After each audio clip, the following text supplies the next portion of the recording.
Hello, everyone, and welcome to our second statewide webinar, Special Education Eligibility and the Initial Evaluation Process, presented by a few of our parent mentors in Ohio. I'm Ashley Thoreen, a parent mentor in Miami County. Today, I have some amazing parent mentors with me. First is Darlene LaFontaine, who serves Hudson City Schools, Dawn Millhouse from Centerville and Oakwood Schools, Dee Marks from Dublin City Schools, Beth Carter from Parma City Schools, Jacqueline Howley from the Champaign County Schools, and Jennifer Sleechster from the Allen County ESC. Each of these ladies will be presenting today along with monitoring our Q&A log for questions. Parent mentors are specific to Ohio, and our role within the school district that we serve is to educate and coach families and staff through the special education process. You can learn more about what we do and find out if you have a parent mentor by visiting www.ohioparentmentor.com. Before we go any further, I wanted to cover a few housekeeping items for today. You all are muted, so please use the Q&A feature to ask questions or comment at any time. This presentation is being recorded and will be available on our website for on-demand viewing at ohioparentmentor.com. That way, if you have to jump off for any reason, you can revisit this at a later date. Now let's get into the agenda for today's presentation. So here's our agenda. We will cover what the evaluation is and the purpose of it and give you an overview of the entire process. We will cover eligibility for special education and the Individualized Education Program, or IEP. Then we will talk about your role as the parent in this process. And before we get to our resources, we will cover the difference between an educational disability and a medical diagnosis. At the end of our live broadcast, we will open things up, if time allows, and answer some live questions. Please remember to use that Q&A function to ask questions at any time. Our entire team is here to help you. Without further delay, I will hand this off to Jacqueline to get us started. Thanks, Ashley. Let's kick this off by asking, what is an initial evaluation? Evaluations are administered to a student to determine if the child may have a disability, if they can progress in the general education curriculum without support, if they have the necessary skills to be successful in life. The evaluation process is one way to measure and track a child's success, to understand a student's capabilities, strengths, and challenges. It is a process to work together as a team to problem solve creatively, to allow our children to become the wonderful, unique individuals they are meant to be. It is important to remember to start by talking with your child's teacher. The teaching team may already be aware of your child's challenges and may be using some strategies to measure and track concerns. The teacher may welcome the opportunity to work with you to address your concerns and their concerns. The school may have a team in place called a response to intervention team, or school success team, or intervention assistance team. If the school district is using a response to intervention process, or RTI, the district cannot use this process to reject a referral or delay the provision of a timely initial evaluation because a child has not participated in the RTI process. But the information gathered by the RTI process can be used to inform the evaluation. The RTI process allows schools to detect learning challenges early on and provide sufficient intervention in order to prevent students from falling behind academically and improve long-term educational outcomes. The purpose of the evaluation process is to gather information about the child's performance to determine if the educational needs of the child can be best met with special education services, and also to determine the appropriate instruction and interventions to meet the particular needs of the child. It is a way of determining whether a child needs specially designed instruction in order to learn. IDEA 2004, looks at the developmental, functional, and academic needs of a child. IDEA is guided by the ideals that no one should underestimate the value or capacity of a child. All children have the right to learn and be successful. The rights covered under IDEA 2004 are provided to give our children the necessary support and services they need to obtain a free and appropriate public education. Okay, so now we know what an evaluation is. Let's look at how the process works. This slide is a roadmap of how the evaluation process may flow and its timeline. This road takes the parents from the request for evaluation to the writing of an IEP, if appropriate for the student. Let's look at this a bit further into detail. I will explain the timeline in the next few slides. If a parent suspects their child has a disability that is impeding their learning, they should write a letter to the building principal of the school where their child attends and share their concerns and give consent in writing to begin the evaluation process. Requests can be made in person, but if you write a letter or send an email, you know that you have documentation of your request. It's always best to have a paper trail. Or request a meeting with school personnel to sign a request for an evaluation form at an evaluation planning meeting. The school district can also ask you at any time if you want your child to be evaluated, if district staff members think your child may need special education supports. The school then has up to 30 calendar days to respond to the parent's written request with their intent to evaluate by sending a prior written notice or a PRO1. A PRO1 is an important written document to ensure that parents are fully informed. At the time of request, a copy of the procedural safeguards will be given to the parent. This document is important to you as a parent because it spells out your rights and the school's responsibility in this process. Let's assume that the school does agree that an evaluation should take place to determine if your child needs specialized instruction. Parents must provide consent to conduct an evaluation. So what's next? You will receive a PRO1 that includes the district's intent to evaluate and request your permission. During this process, you will see quite a few PRO1 forms, so you are fully informed of the actions the district is taking. This is one of the procedural safeguards that are in place to protect your rights as a parent. An evaluation planning meeting is a meeting where the school and you plan what areas of concern will be evaluated in order to understand the unique way the student's brain learns.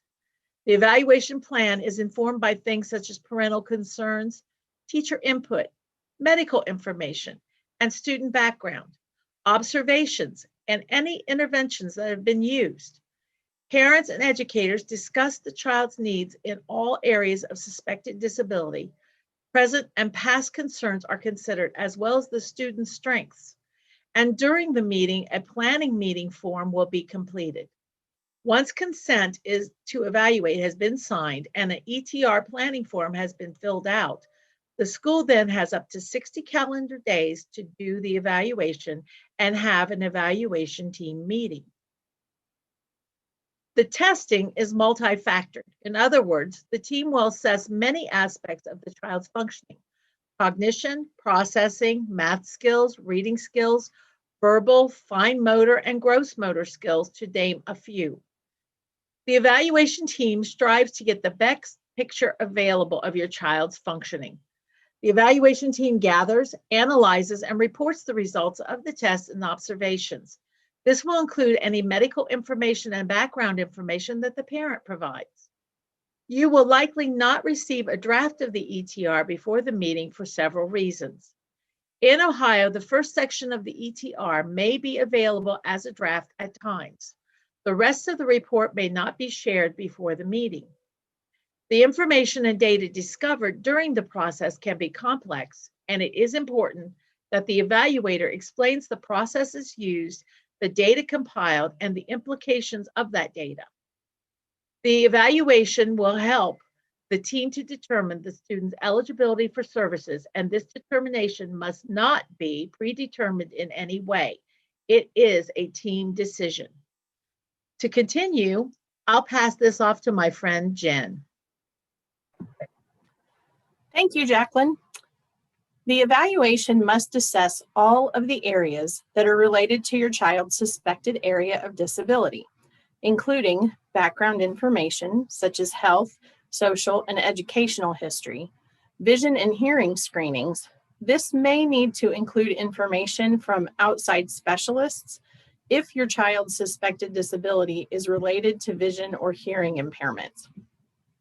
Data from any interventions presently being used in your child's education, such as the RTI process, general intelligence, such as IQ testing, social and emotional development. Again, this area may need to include reports or assessments provided by the parent to the district if this is the area of suspected disability. Academic performance. Be aware that good grades are not a sole determinant of whether or not a student is eligible for special education services. Communication abilities, including speaking, listening, and writing, behavior assessments, gross and fine motor skills. These would be abilities that require movement and coordination, and any other areas of concern that may impact the child's learning abilities in the educational environment. It is required that the district use a variety of tools and strategies to gather relevant information about the child, including information provided by the parent. Assessment tools used by the district must also be chosen to best accommodate the impairments of the child so that the most accurate reflection of the child's abilities and achievement is gathered. Please note that due to COVID-19 safety precautions, districts may need to administer testing and gather information differently than would be typical if students were in regular session in the district buildings. You are a critical part of the evaluation team. Your presence and participation at the meeting to review your child's initial ETR are very important. At this meeting, the team discusses the results of the evaluation, including your child's strengths and challenges and the implications for their instruction. All of the data collected is reviewed by the various team members. We'll talk more about who comprises the team in just a little while. Following review of the data, the team then decides on the child's eligibility for special education services and determines under what disability category the child will be served. You will be asked to sign the ETR document after the team has made a determination of eligibility. The district must provide you with a copy of the final ETR document within 14 calendar days. If your child is determined to be eligible, the district has 30 calendar days to meet with the team and develop an IEP. In some instances where the district believes that the team is very likely to agree upon eligibility, a draft IEP document may be presented to the team for review.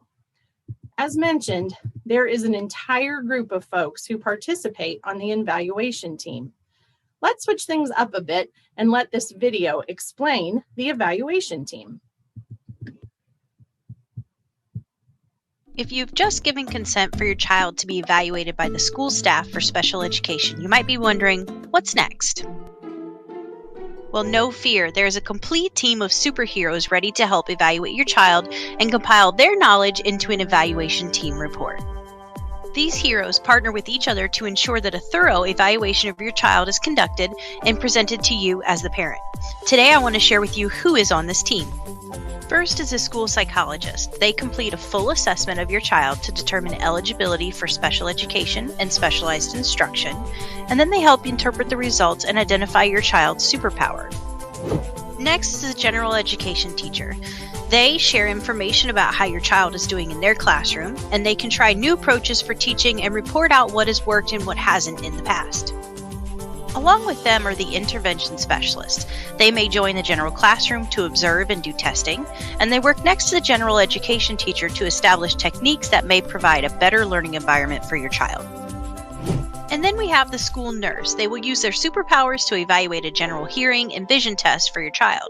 This helps to rule out any potential medical issues that could be a cause for academic performance or behaviors, such as maybe your child isn't able to see long distances, which could cause them to not be able to see the board during class.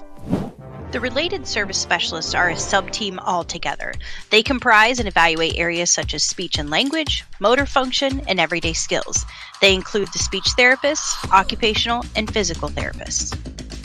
And last but not least, you. Yes, you're part of this team as well.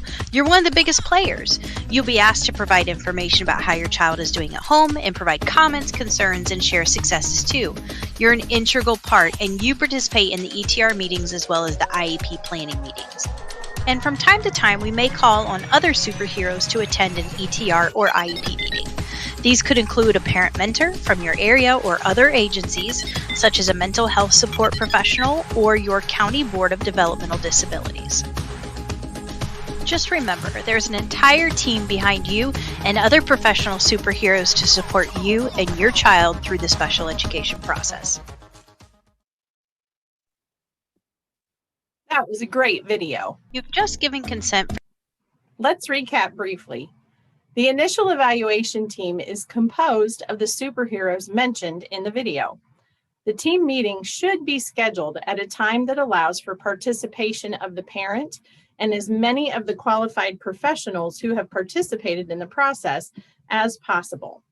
The team must include you, the parent, the child's regular classroom teacher, or if your child does not have a regular education teacher, a teacher qualified to teach children the age of your child, at least one person qualified to complete diagnostic assessments. In most cases, this will be the school psychologist. The school portion of the team may also include a special education director or coordinator, an intervention specialist, the school nurse, speech, occupational, and physical therapists. It is a good idea to have someone come to the meeting prepared to take notes for you, like your support person. Typically, an ETR meeting will begin with introductions so that everyone on the team knows one another and can identify the role of each person. Some districts will provide a parent with a written agenda of the meeting, which may include a listing of the team members.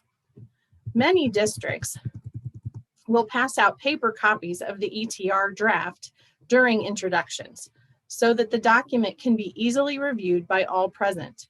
This document can look very intimidating at first. Don't worry, there are experts at the table who can explain it all to you. The first step will be to review all the data that was collected, which should include findings related to all of the areas that were marked on the planning form. The planning form should be present in the document at the time of this meeting. The results of each assessment will be shared by the evaluators, and they will answer questions you may have. Their individual reports will each include a statement of implication for instruction. These statements are simply clarifying how the identified challenges may impact the way your child learns and how information or activities may need to be presented differently.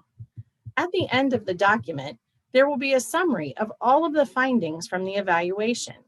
The team will discuss the impact on your child's learning and determine if your child is eligible for special education services. Eligibility means that your child meets the definition of a child with a disability, as stated in law, because they have met criterion of one or more of 13 disability categories outlined in IDEA. You will hear more about these categories shortly. Once the summary is reviewed and eligibility has been determined and agreed upon by the team, it's time to sign the document.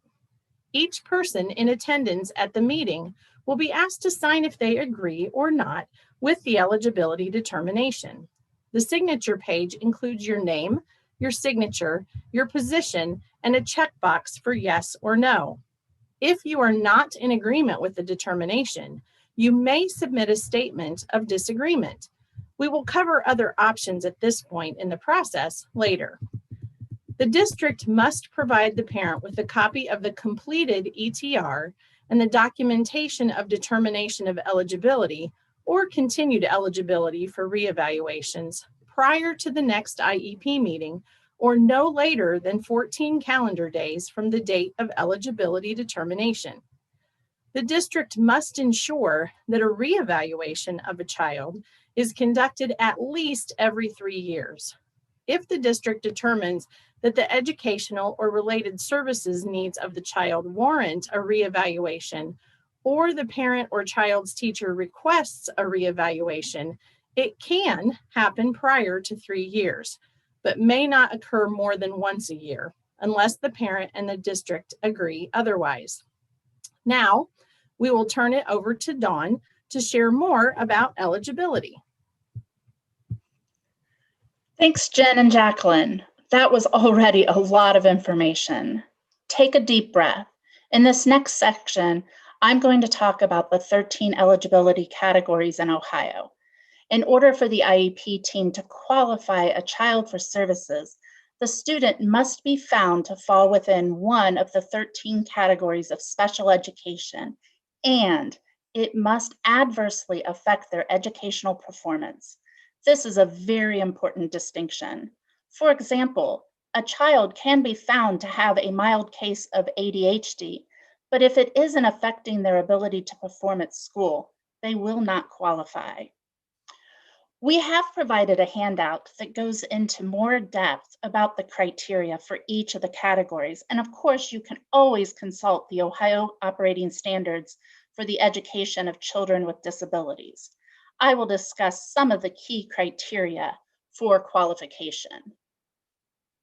From the Ohio Operating Standards, autism is defined as a developmental disability that significantly affects verbal and nonverbal communication and social interactions, and can include engagement in repetitive activities, stereotyped movements, resistance to environmental change or change in daily routines, and unusual responses to sensory experiences.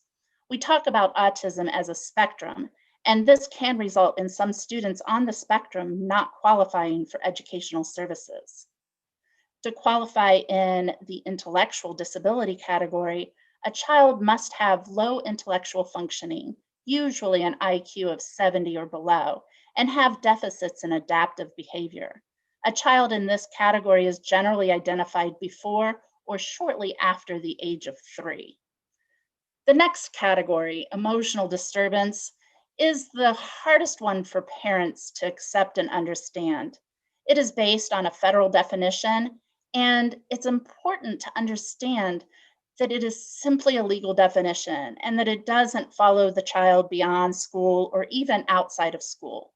The hope with this category in particular is that with proper interventions and support, a student can transition out of special education.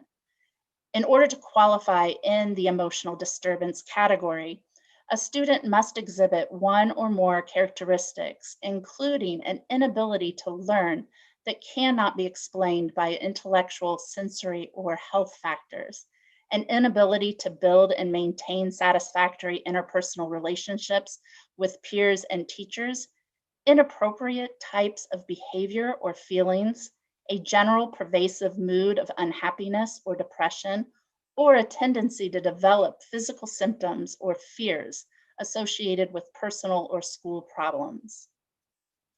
The fourth category, multiple disabilities, is defined as having coexisting impairments, such as intellectual disability and blindness, or intellectual disability and orthopedic impairments. And the combination of these coexisting impairments impacts them in such a way that they cannot be accommodated in special education programs solely for one of the impairments. Just as a note, deaf blindness is not included here.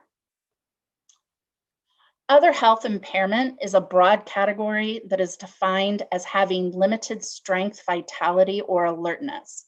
Again, the important distinction is that these health conditions must have an adverse effect on the student's education. This can include health issues like asthma and diabetes, and commonly includes attention deficit hyperactivity disorder.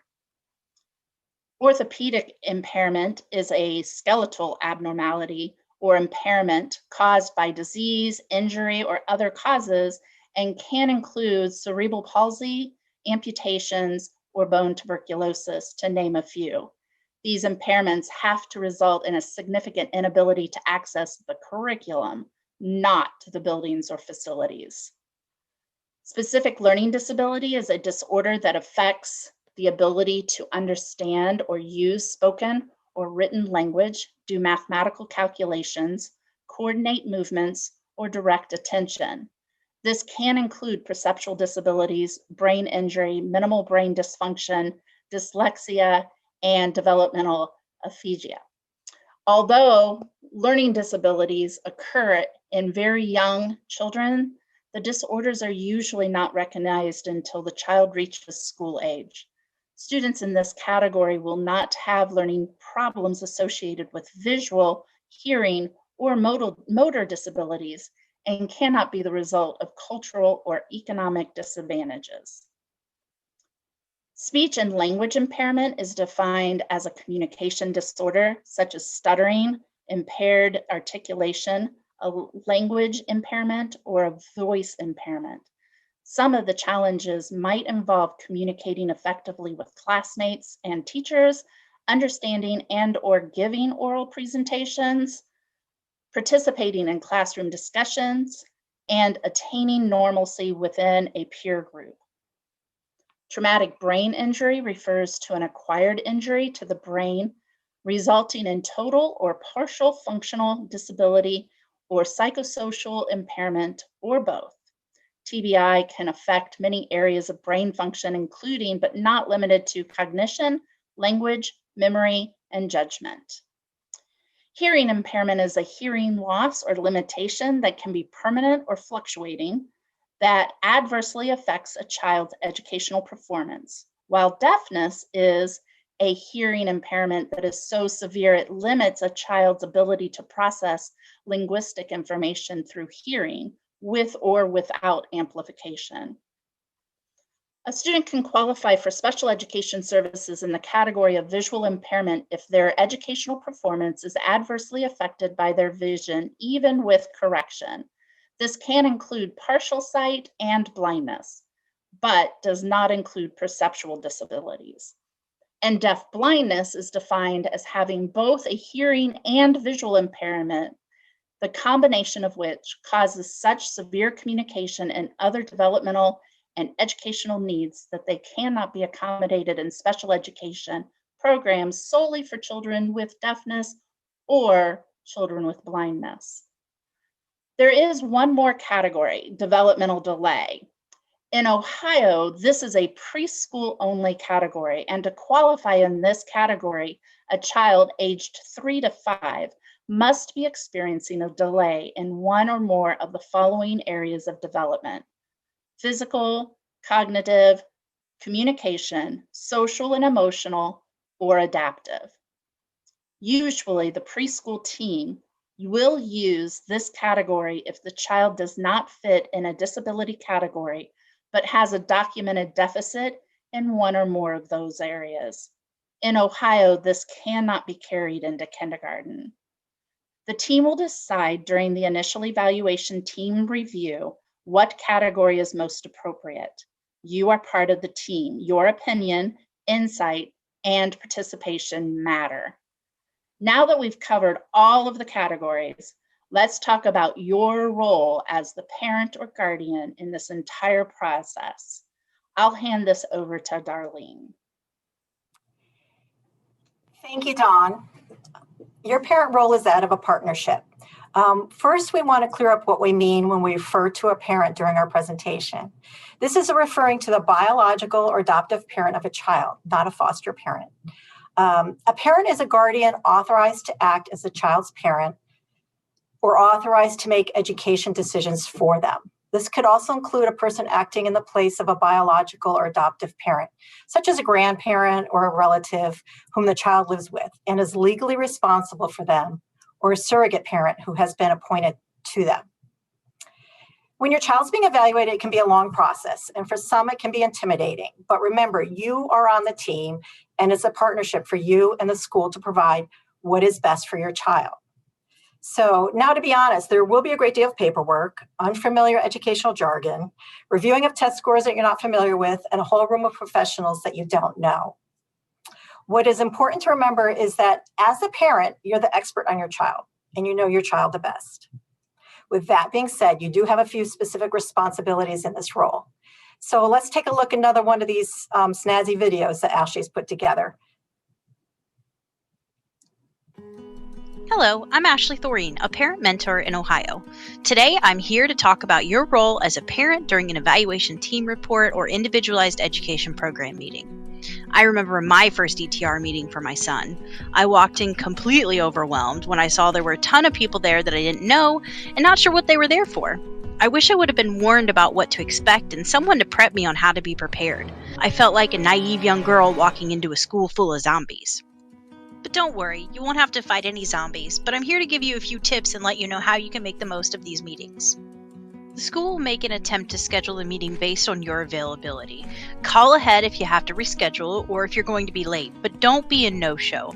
It takes a lot of coordination for all the people to be present. We understand emergencies happen, just plan ahead best you can. Next, be an active participant. I know it's overwhelming, but they are there for you and your child. Your participation is needed and vital to ensure that a plan is in place on how to provide the best education for your kiddo. Limit phone usage and distractions during the meeting. We value your time. Be in the moment. And don't forget to complete any surveys or questionnaires sent home from school. These are important pieces to the puzzle during evaluations and IEP meetings. Your input is necessary to gain a holistic picture of your child. And next, write down any questions you have so that you can address them with the team. If you have several, don't be afraid to send them to school ahead of time so the staff can be prepared to help answer them with you. And last, do not be afraid to ask questions. There's a lot of jargon or words in special education that could be used that you have no clue what they mean or what they are. So speak up. Don't be afraid to ask what pragmatic language is or why your student might be pulled out of the classroom for physical therapy, just to name a few examples. If you don't understand or need clarification, just ask. Any of the folks at the table would be happy to explain or provide additional resources to you.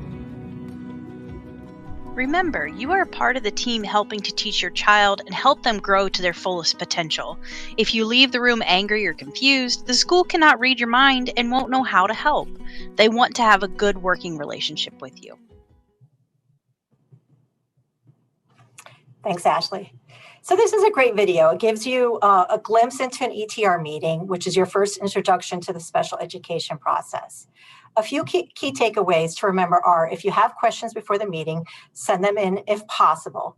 This will give your team time to prepare for them and make the meeting efficient. Likewise, during the meeting, if you feel you don't understand things, please ask questions, no matter how many. Developing good communication with your child's team from the onset will really help the process.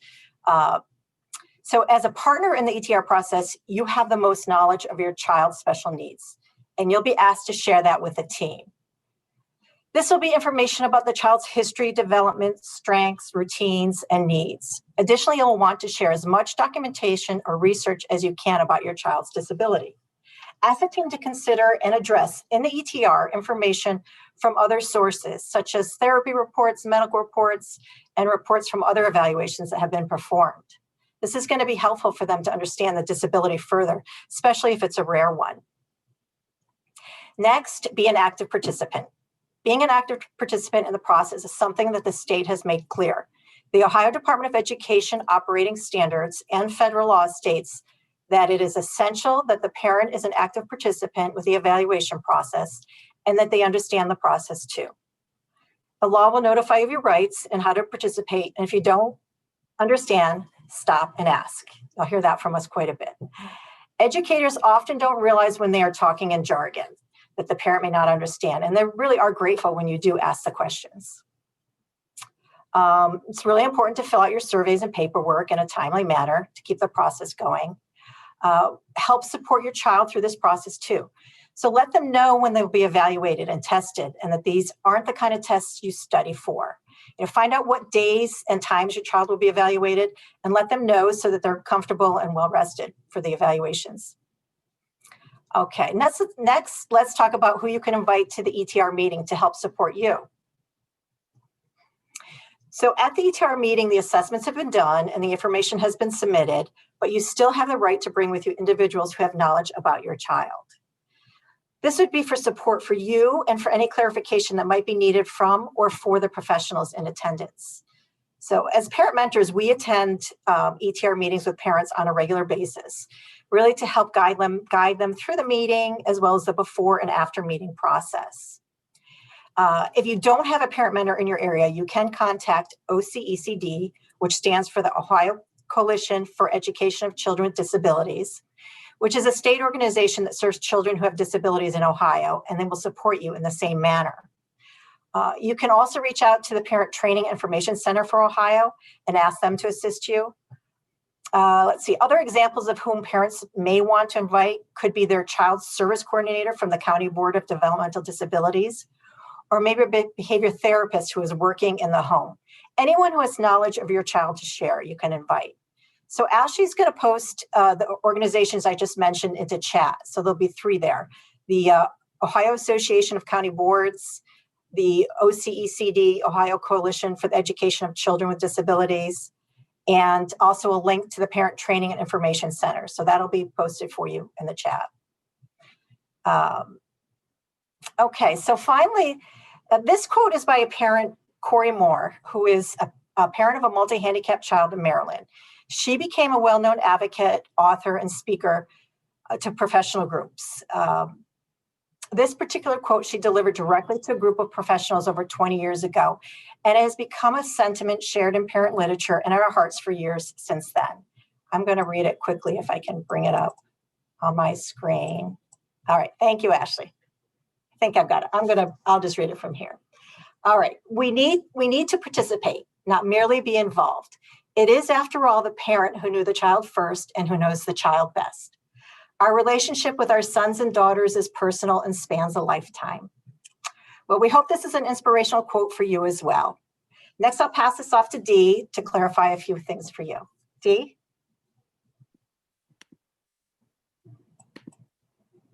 Thank you, Darlene, for helping us understand the roles and responsibilities of the members of the ETR team. As a parent myself, I know how helpful it is to know who I can invite to the meeting, not only as a support to me as a parent, but also who may have relevant information to share with the team from those who work with my child outside of the school building. Shifting gears back to the actual outcome of the ETR, and often even future IEPs, I want to take a moment to share one of the topics I often find that parents are confused about within the special education process. This is the distinction between a medical disability and an educational disability category. The most fundamental distinction between a medical diagnosis and an educational determination is the impact the condition has on a student's access to learning. Let's take a closer look at this. This slide may be simplistic in nature, but it is the foundation of what we need to understand in order to make sure that we are appropriately asking for a special education service. First, who determines a medical diagnosis? It can be a doctor, a clinical child psychologist, a pediatric neuropsychologist, a speech-language pathologist, or other qualified clinical professionals. However, they do not determine if the child is eligible for special education.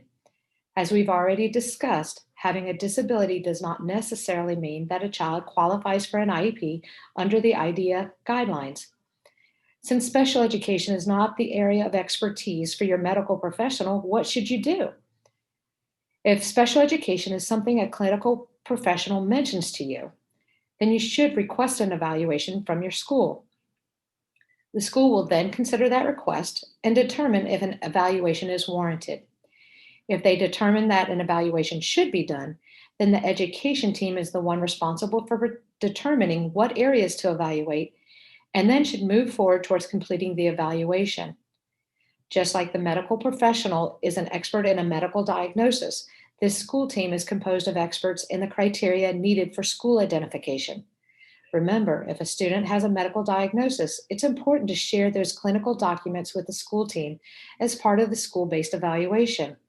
The information will be considered as part of the team's decision, and many times the medical professional makes recommendations that can be used to determine how to best support that student at school.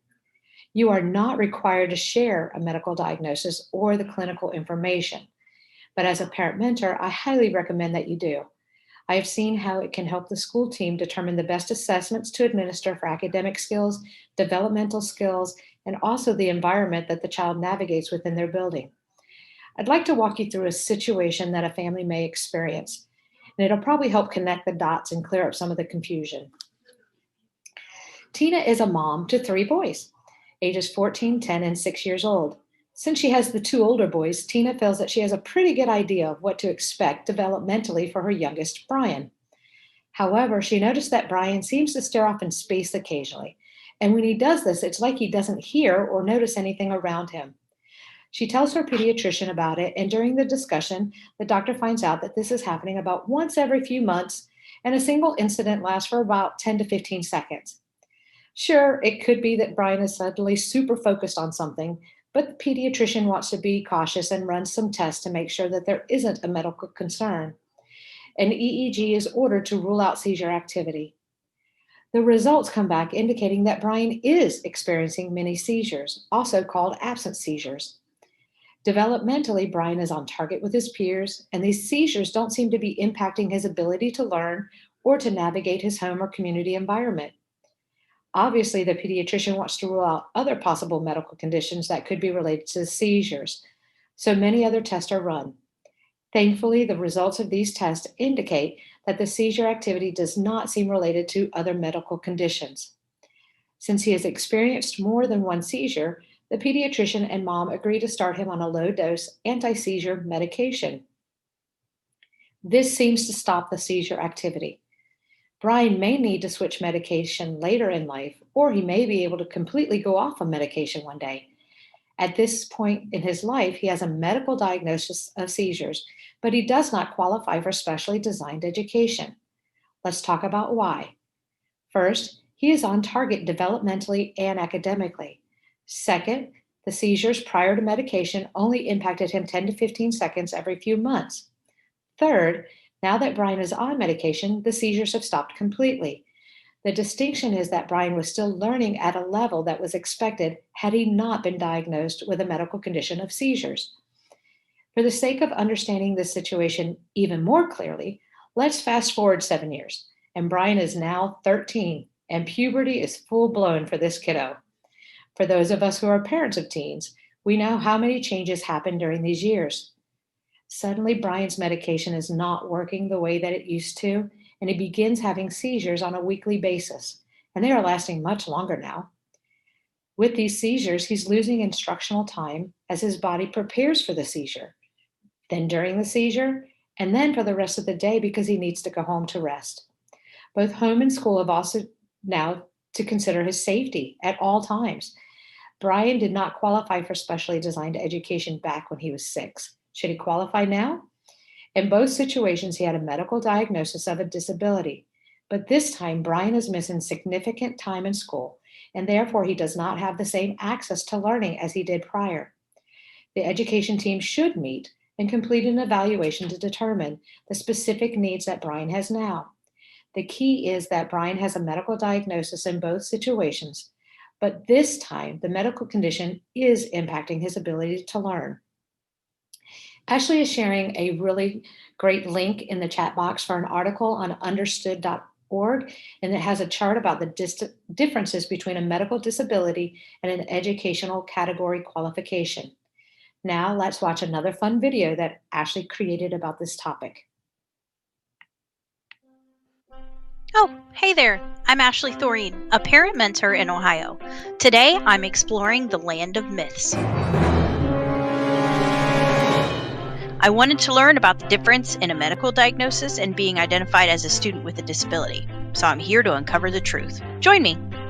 I've heard parents state that their doctor told them to ask the school for an IEP or individualized education program.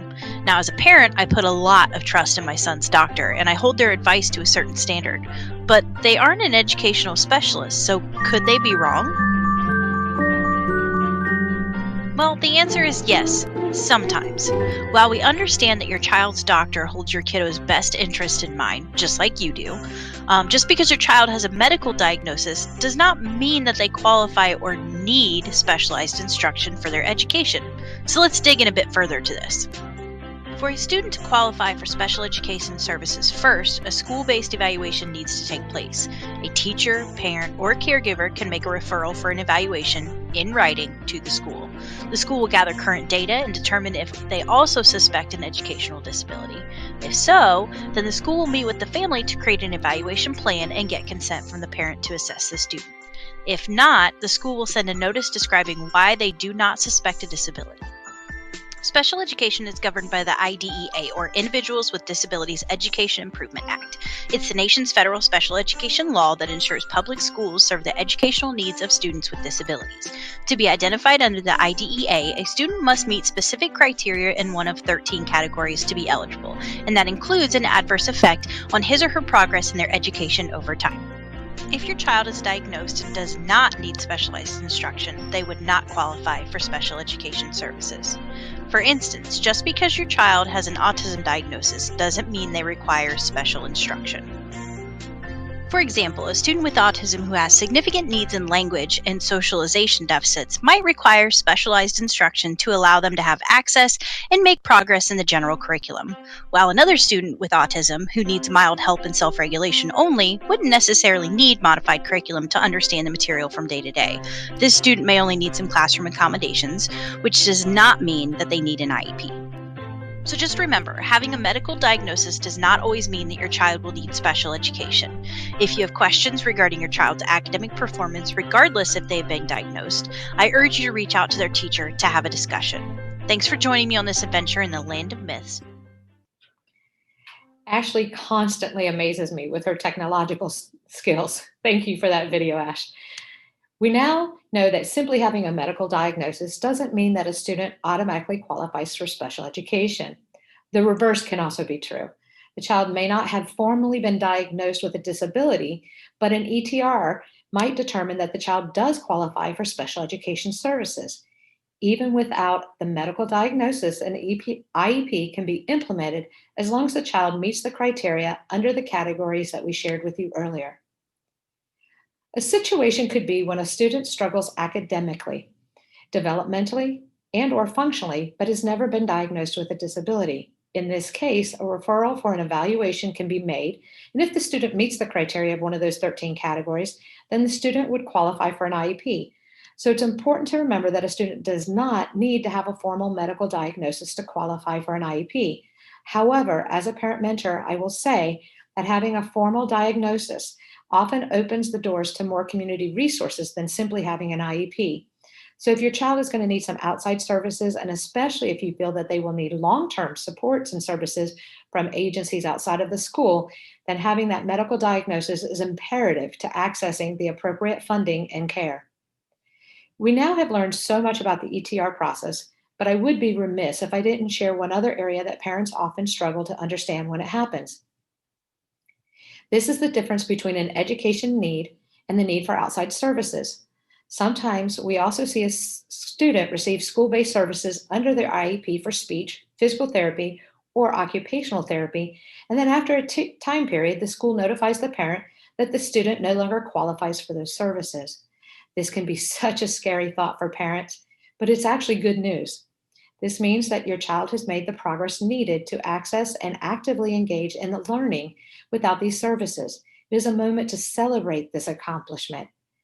But does it mean that your son or daughter has perfected the skills that were the focus of the IEP goal? No, that is not what it means at all. Remember that the framework of the IEP process is to ensure that your child can access and learn within the school environment. It was not designed to ensure that your child runs as fast as another child or doesn't still need occasional reminders to enunciate clearly when they say words that start with the letters TH. IDEA does not state that an IEP team has to provide services indefinitely. It indicates that an IEP should be developed and implemented to support the student's ability to access the general education curriculum, not to earn a specific grade or level, nor to have a fully developed set of skills. Once the child is able to successfully access the general education curriculum, then the need for an IEP goal isn't there. You as the parent can choose to look for outside services to help with your child. Now that we have cleared up a few little extras, let's go back to the actual ETR process. What's the next step? Beth will guide us through what will happen. Thanks, Dee. So you are at the ETR meeting, and one of two things is going to happen. The team will determine that your child does or does not require special education services.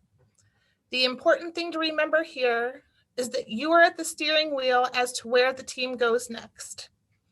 So here are the scenarios. The team determines your child qualifies for special education, and you, as the parent and a part of the team, can agree that the team has gotten a good snapshot of your child, that their needs have been identified, and that they will require special education services based on those needs. The next step will be to develop an individual education plan. Or you disagree that the team has gotten a good snapshot of your child. It could be that you do not want your child to receive special education services, in which case you would sign the ETR and check the disagree box. From here, the conversation would end. Or you could feel that all of your child's needs have not been identified, in which case you would sign the ETR and check that disagree box. And the conversation would move on to the dispute resolution process, which we will talk about here shortly. It is imperative to understand the difference between an IEP and an ETR. The ETR is the first step in creating the IEP. Before I really understood the process, I always tried to remember that the E comes before I in the alphabet. So I needed to get the ETR before I could get the IEP. The ETR identifies the strengths and weaknesses a child has educationally, usually with emphasis on the weaknesses. But don't let this part of the process discourage you. The team has to know the areas where your child needs help before a plan can be created to support them. The school district has 30 calendar days from the date a child is found eligible to develop the IEP. The identified weaknesses are what drive the goals within an IEP. This is why it is so important to make sure that all areas of suspected disability are assessed in the ETR. The IEP team cannot create a goal for a need that has not been identified. The ETR and IEP teams will look different. The IEP team will include a general education teacher, an intervention specialist, which is the special education teacher, a representative of the district, the student when it is appropriate, and the parent. Other persons who have knowledge or special expertise about the child can be a part of the team. This includes related services personnel, caregivers, and your parent mentor. The school can invite others to attend, and they will be included in the invitation you receive. Think of the IEP as your child's educational roadmap. Now let's look at the scenario where the team does not find your child qualifying for special education. If the team determines that your child doesn't qualify, you can agree with the team's determination. This may seem counterintuitive, but if the team has considered all of your concerns, formally assessed those concerns, and not found your child eligible, you can agree with them. There are other options you may want to pursue for your child that the team can discuss, like a 504 plan or RTI, if these options are appropriate. You also have the option to disagree with the team's determination. Should you disagree, you have the right to, number one, request facilitation. Facilitation takes place in a team meeting, such as an IEP meeting, evaluation planning meeting, or an evaluation team meeting. The facilitator is a neutral third party who is not a member of the team and does not make any decisions for the team. Having a facilitator assists the team in being productive and keeping the focus on the student. Facilitators are professional mediators who have been trained by the Office for Exceptional Children in special education processes. Number 2, you could ask for mediation. You can reach out to your local school district, the person in charge of special education, or the Ohio Department of Education to request mediation. Both parties, meaning you and the school district, must agree to mediation and then to the mediator before the process can begin. Once the mediator is chosen, he or she will schedule a meeting as soon as possible to work out the disagreement. We know it can be hard to ask your district for mediation, so you also have the option to contact the Ohio Department of Education, and they will contact the district for you. If the school district does not agree to mediation, parents can ask for an independent education evaluation, or an IEE. This is an evaluation done by an outside third party and paid for by the district. The school district should provide you with the criteria necessary for the IEE to be acceptable to them, as well as a list of potential evaluators, but you do not have to choose one of the evaluators from that list. The district may ask you why you would like the IEE, and you do not have to tell them your reasoning, but sharing as much information as you are comfortable can lead to a more collaborative effort. If the district chooses not to pay for an IEE, they must file for a due process hearing with the Office for Exceptional Children in defense of their own evaluation.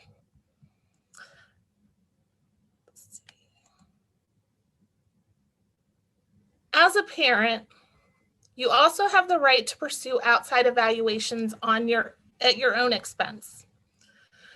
Once these assessments are completed, you can call a team meeting to discuss the results. The school is required to consider the results that are presented to them, but they do not have to follow any recommended action. You can ask that the district reimburse you for the evaluation should they be willing to accept the results. This would also be considered an IEE, and you have the right to one IEE per evaluation. The ETR process from the day of parental consent to the implementation of an IEP should not exceed 90 days or 120 days from the date of the request. This is the hard timeline, meaning that this is the timeline enforced by IDEA. One of the conflict resolution processes conflict resolution processes to resolve disagreement with the team's decision is not included as a part of the timeline. But don't lose faith. The process, it's not perfect, but when you know your rights and use the procedural safeguards, you can be sure that your voice will be heard. I know we've covered a lot today, so thank you for hanging in there with us. I'm going to pass this off to Ashley for one last thing.